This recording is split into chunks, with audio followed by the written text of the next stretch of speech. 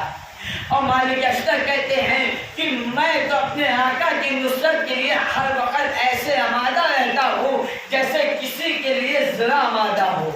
ایک بار مالک اشتر کو آپ نے کوفہ بھیجا تھا، اور جب کوفہ بھیجا تو ایک شخص جوہری نے جناب مالک اشتر کے شان کے خلاف کچھ عمل کیا. جب عمل کیا تو مالک اشتر مسجد کی جانب چلے گئے. جب مسجد میں چلے گئے تو کسی نے اس سے کہا کہ تمہیں معلوم ہے تم نے جس کی شان میں گستاخی کیا تھا وہ مالک اشتر تھے، وہ علی کے فوج کے کمانڈر تھے، ان کے خاص تھے. تم نے کیا گستاخی کیا؟ وہ پوچھتا ہوا گیا کہ وہ گئے کہاں. جب دیکھا تو مسجد کے قریب ہیں. جب آپ وہاں سے نکلے تو کہتا ہے میں نے پہچانا نہیں تھا، یہ مجھ سے خطا ہو گئی ہے، آپ مجھے معاف کر دیجئے. امام مالک اشتر نے کہا مجھے معلوم تھا کہ تو مجھے جانتا نہیں ہے، یہ تو نے گستاخی کیا، مگر جب تو نے گستاخی کیا تو میں کہیں اور جا رہا تھا مگر میں مسجد آ گیا، تیرے لیے استغفار کر رہا تھا. یعنی مالک اشتر بتا رہے ہیں کہ اگر کسی سے خطا ہو جائے تو اسے معاف کر دیا جائے. مگر ایسے ایسے لوگ ہیں کہ جو مولا کے سامنے محب اہل بیت گزرتے ہیں تو مولا انہیں اپنے سینے سے لگاتے ہیں. حبیب ابن مظاہر جب امام حسین چلتے تھے تو آپ خاک کو اٹھاتے تھے اور چومتے تھے، اس جنجیر کی خاک کو اپنے سر پہ لگاتے تھے. تو رسول خدا نے کہا تھا یہ بچوں میں سے بہت خاص بچہ ہے، اس کے دل میں میرے حسین کی محبت پائی جاتی ہے. اور مولا علی نے آج جناب مختار کے لیے کہا تھا کہ یہ وہ ہے کہ جس کی عقل ایک عظیم اور بلند مرتبے پہ ہے. اور اس کے بعد کہا تھا کہ یہ بچہ وہ ہے کہ جو میرے حسین کے قاتلوں سے بدلہ لیتا ہے. جناب مختار علیہ السلام کوفے میں تھے، مگر ایک وقت وہ آیا کہ جب اہل بیت کا چھوٹا سا قافلہ 60 ہجری کو سرزمین کربلا پہ پہنچ گیا، اور اس کے بعد مدینے سے 60 ہجری کو چلا اور سن 61 ہجری کو 2 محرم کو سرزمین کربلا پہ پہنچا. جب امام کے خیمے لگ گئے تو بی بی زینب داخل ہوئی تو آپ نے کہا باز ایک وعدہ کرو جس شان سے ہمیں لے کے آئے اسی شان سے ہمیں لے کے چلنا. بس ایک بار جناب عباس نے کہا شہزادی میں وعدہ کرتا ہوں جس شان سے آپ کو لے کے آیا ہوں اگر زندگی میں موت ایسی شان سے لے کے چلوں گا. مگر ایک وقت وہ آیا تو حسین کی شہادت کے بعد اشکیاء خیمے میں داخل ہو گئے، بیویوں کے سروں سے ہدایت چھین لیا گیا، خیموں میں آگ لگا دی گئی، بیویوں کو قیدی بنا کے شام و کوفہ کے بازاروں سے گزارا گیا. جب یہ قافلہ شام و کوفہ سے گزر رہا تھا ایک منزل وہ آئی کہ دربار سجایا گیا، اہل حرم کی بیویوں کو دربار میں لایا گیا. سید سجاد طوف میں گرفتار تھے. کوفے میں جب یہ قافلہ پہنچ گیا تو ایک بات تخت پہ بیٹھے ہوئے ملعون نے کہا کہ مختار کو لایا جائے، کسی ایسے کو لایا جائے جو ان کا محب ہو تاکہ دکھایا جائے کہ ہم نے اہل بیت کے ساتھ کیا کیا. بس ایک بار جناب مختار کو زندان سے لایا گیا اور اس کے بعد اس ملعون نے کہا کہ اے مختار تم نے اپنے امیر کو سلام نہیں کیا. جناب مختار نے کہا تو میرا امیر نہیں، میرا امیر تو آقا حسین ہے. تو ایک بار کہتا اچھا تمہارا امیر تمہارے مولا آقا حسین ہے؟ کہا کہ سلام تم سے دوری کو کرتے ہو؟ کہا میں آقا آتے ہیں تب میں انہیں سلام کرتا ہوں. ایک بار وہ کہتا ہے مختار اگر میں یہ کہہ دوں کہ آپ کے آقا حسین یہاں ہیں تو آپ یقین مانیں گے؟ جناب مختار نے کہا تیرا نجس دربار میں اب پاک ایمان تیرے دربار میں نہیں آ سکتا. ایک بار اس نے دشت منگوایا اور دشت سے کپڑا ہٹایا، امام مظلوم کا کٹا ہوا سر جیسے ہی جناب مختار نے دیکھا ایک بار ایک ابراہیہ بچاتے ہیں کہ اس کے اوپر حملہ گئے. سید سجاد کی آواز آئی اے چچا مختار اپنی نگاہوں کو نیچے کیجئے، ساتھ میں نبی کی نوازیاں زینب میں کلثوم بیدا ہے. آئے جناب مختار نے جو منظر اہل بیت کی مصیبت کا دیکھا ہے اسے آپ نے بلایا نہیں. جناب مختار کے بڑے احسان ہیں. ایک وقت آیا کہ جب آپ کچھ سال کے بعد آپ نے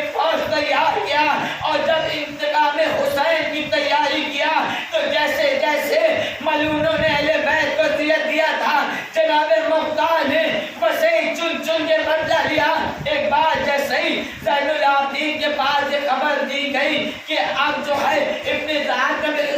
جو ہے سر آ چکا، اب جو ہے ولی شمر کا بھی سر آ چکا، تو آپ نے کہا کہ ذرا مختار سے پوچھا جائے کہ کیا حرملہ کا سر آیا کہ نہیں۔ مگر جب حرملہ کو جناب مختار نے بلوایا تو کہا دیکھو میں تمہیں سزا تو دوں گا، مگر تم پہلے یہ بتاؤ کہ تم نے کربلا میں کیا کیا۔ وہ کہتا ہے کہ جب میں چلا تھا میرے پاس 6 دن تھی، 3 میں بیکار ہو گئی اور 3 کام آئی۔ کہا پہلی دن میں جب تمہیں کام آئی جب حسین کا علمدار بچوں کے لیے پانی لینے کے لیے قرآن پہ آیا اور پانی لے کے جا رہا تھا، میں نے ایسے تیر لگایا، مشق سکینہ چھینی، تمام پانی بہا دیا، بچے پیاسے رہ گئے۔ جناب مختار نے کہا ملعون تجھے بچوں کی پیاس کے پر ترس نہیں آیا؟ وہ ظالم کہتا ہے میں نے دوسرا تیر مختار جب استعمال کیا جب حسین اپنے ایک چھوٹے سے بچے کو لے کے آئے اور آ کے کہہ رہے تھے میرے بچے کو ایک قطرہ پانی پلا دو، تو میں نے دیکھا کہ فوج یزیدی ہے جس میں ایک کورا برپا ہو رہا ہے، مجھ سے کہا گیا تیر چلاؤ اور حسین کے بچے کا کام تمام کر دو۔ وہ ملعون کہتا ہے میں نے دوسرا تیر جب استعمال کیا تو میرا چل گر گیا، اس طریقے سے 3 تیر بیکار ہو گئے اور اس کے بعد میرا 5واں تیر کام آیا جب میں نے علی اصغر کے گلے پہ لگایا۔ 6واں تیر جو تھا وہ میں نے جب چلایا جب حسین ذوالجلال پہ ڈگمگا رہے تھے، حسین کے سینے پہ ایک نیزہ لگا، حسین نے اس نیزے کو اپنے گھٹنوں سے کھینچنا چاہا اور اپنی سواری پہ جیسے ہی حسین سیدھے ہو رہے تھے وہ ملعون کہتا ہے میں نے ایک تیر حسین کی پیشانی پہ ایسی لگایا کہ حسین سے سنبھلا نہ گیا اور حسین زمین پہ آ گئے۔ ارے مختار خشکانے لگے، جناب مختار نے تو سنا ہائے خش کھا گئے، مگر وہ بہن کربلا میں اس طریقے سے بے کسی سے دیکھ رہی تھی کہ کوئی نیزہ چلا رہا تھا، کوئی تیر چلا رہا تھا۔ زینب دعائی دے رہی تھی اتنے بڑے مجمع میں میرے بھائی کو بچانے والا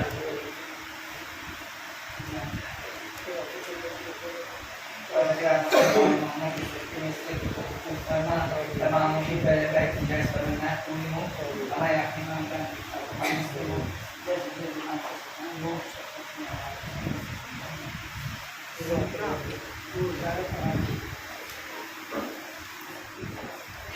السلام علیکم یا ابا عبداللہ، السلام علیکم یا ابن رسول اللہ، السلام علیکم علی جدک و ابیک وعلی امک و اخیک، السلام علیکم ورحمۃ اللہ وبرکاتہ، السلام علیکم یا غریب الغرباء، السلام علیکم یا معین الضعفاء والفقراء، السلام علیکم یا شمس الشموس، السلام علیکم یا انیس النفوس، السلام علیکم ایھا المدفون بعرض الطوس، السلام علیکم یا ابا الحسن یا علی بن موسی رضا رحمۃ اللہ وبرکاتہ، السلام علیکم یا مولانا صاحب العصر والزمان، الامان الامان الامان، السلام علیکم یا خلیفۃ الرحمن، السلام علیکم یا شریک القرآن، السلام علیکم یا امام الانس والجان، عجل اللہ تعالی فرجک، وسعل اللہ تعالی مخرجک ودورک، السلام علیکم ورحمۃ اللہ وبرکاتہ۔